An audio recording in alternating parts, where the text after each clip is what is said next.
जय हिंद दोस्तों, मैं हूं मेजर गौरवारी और आप देख रहे हैं मेजरली राइट। दुनिया भर में जाना माना ये प्यू रिसर्च सेंटर है और सब लोग उसका लोहा मानते हैं। उसकी रिपोर्ट्स को बड़े शौक से देखा पढ़ा जाता है, बड़ी क्रेडिबल रिपोर्ट्स होती हैं। दोस्तों, आज मैं आपको बताऊंगा प्यू रिसर्च सेंटर ने भारत के बारे में एक रिपोर्ट निकाली और क्या रिपोर्ट निकाली है।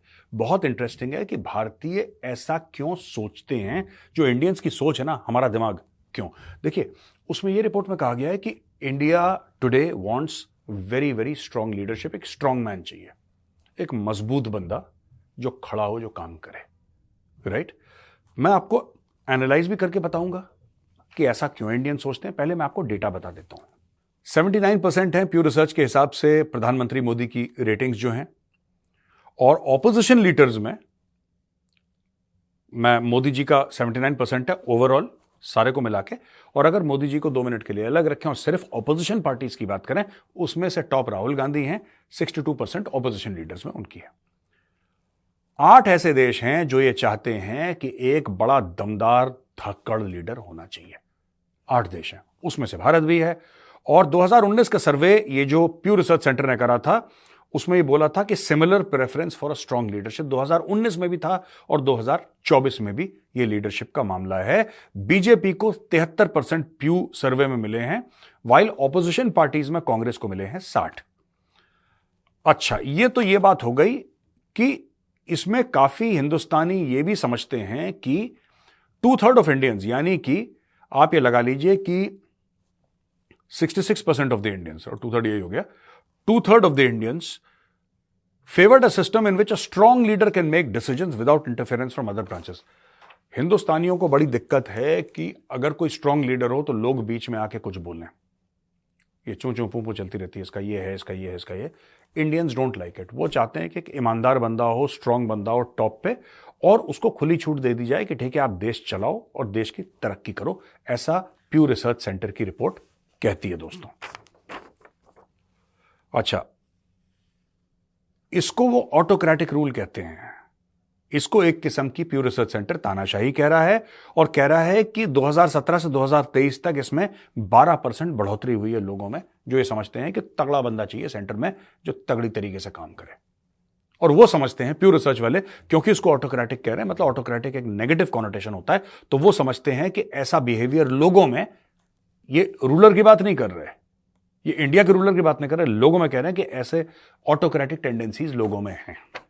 अच्छा जी, 72% भारतीय ये समझते हैं कि मिलिट्री रूल होना चाहिए, जबकि भारत ने कभी एक्सपीरियंस नहीं करा मिलिट्री रूल। ये प्यू रिसर्च की रिपोर्ट बताती है। अच्छा, मैं प्यू रिसर्च की रिपोर्ट को गलत नहीं कह रहा, पर जो भी हिंदुस्तानी ये समझते हैं 72% की मिलिट्री रूल होना चाहिए, ये बिल्कुल थॉट प्रोसेस बकवास है। आपको पता ही नहीं आप क्या चाह रहे हो, आपको पता ही नहीं। भाई साहब, ऐसा नहीं कि फौज, देखिए, पहली तो बात मैं ये कह रहा हूं कि भगवान ना करे कभी फौज आए भारत में। फौज अपनी बहुत अच्छी है। आप पता है क्यों फौज की इज्जत करते हैं? आप क्यों, आज की तारीख में मैं इंडियन से पूछ रहा हूं, आप क्यों फौज की इज्जत करते हैं? आपको यह पता होना चाहिए कारण, तब मैं इस पॉइंट पे आऊंगा। आप भारतीय सेना की, आर्मी नेवी एयरफोर्स की इसलिए इज्जत करते हैं क्योंकि वो प्रोफेशनल है, क्योंकि वो कभी भी जाके प्राइम मिनिस्टर हाउस या प्रेसिडेंट पैलेस में या राष्ट्रपति भवन में चढ़ दौड़े नहीं। कभी भारत में मार्शल लॉ नहीं लगा, मिलिट्री रूल नहीं रहा, कभी किसी फौजी ने उल्टी सीधी हरकत नहीं करी। 76 साल में, जब से देश आजाद हुआ है, किसी ने कोई उल्टी सीधी हरकत नहीं करी। अपने काम से काम रखते हैं, मतलब रखते हैं अपना, इंटरफेयर नहीं करते किसी भी चीज में, और चुपचाप अपना काम करते हैं। और जब मौका आता है तो देश के लिए जान लेते भी हैं और जान देते भी हैं। इसीलिए सबसे ज्यादा आज की तारीख में 75, 78% या 85 समथिंग लाइक दैट उनकी रेटिंग है आर्म्ड फोर्सेस की रिस्पेक्ट में, और सबसे ज्यादा आर्म्ड फोर्सेस को रिस्पेक्ट किया जाता है इंडिया में। कोई भी डिपार्टमेंट ले लो, उसमें ब्यूरोक्रेसी शामिल कर लो, पुलिस शामिल कर लो, जुडिशरी शामिल कर लो, पॉलिटिशियन शामिल कर लो, सबसे टॉप पे आर्म्ड फोर्सेस। क्यों? यही आर्म्ड फोर्सेस की ताकत है। It's a professional army. आप जब उसको पॉलिटिक्स में घुसा दोगे ना, तो क्या वो आर्मी पॉलिटिकल नहीं हो जाएगी?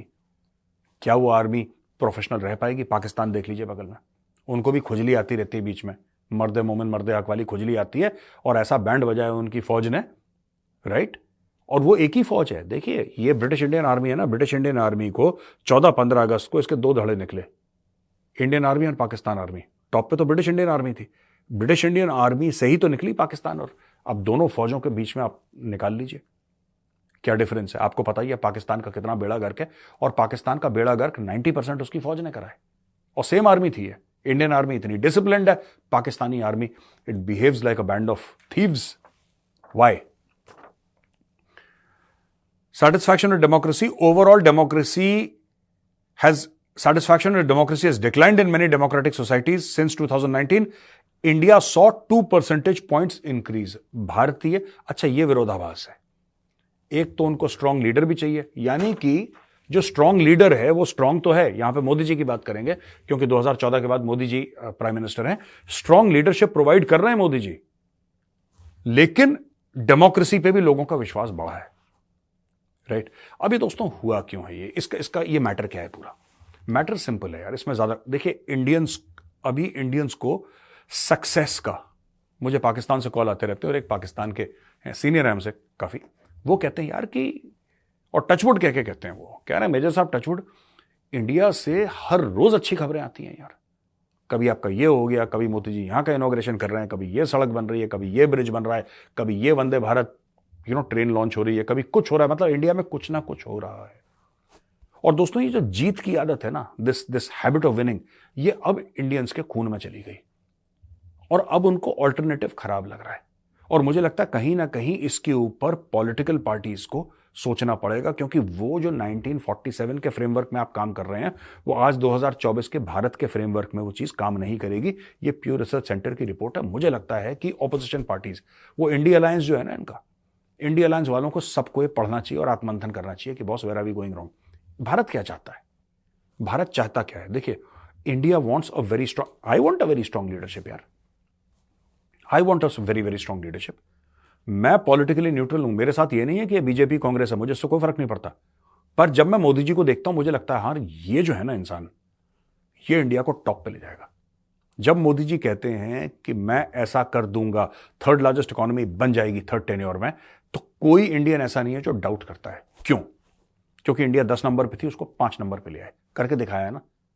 जब आपने किसी को करके दिखा दिया कि बॉस ये मेरी काबिलियत है, मैं ये कर सकता हूं, तो लोग फिर कहते हैं हाँ बॉस बात ठीक कह रहे हैं।